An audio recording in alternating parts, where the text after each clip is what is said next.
रुपया लिया ननदी लालन के बधाई, रुपया लिया ननदी लालन के बधाई। इहो रुपया ससुर के कमाई, अठनी लिया ननदी लालन के बधाई, अठनी लिया ननदी लालन के बधाई।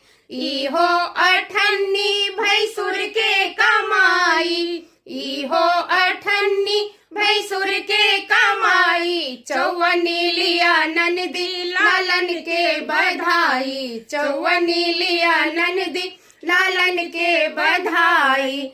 इहो चौवनी पिया के कमाई, इहो चौवनी पिया के कमाई। दुवनी लिया ननदी लालन के बधाई, दुवनी लिया ननदी लालन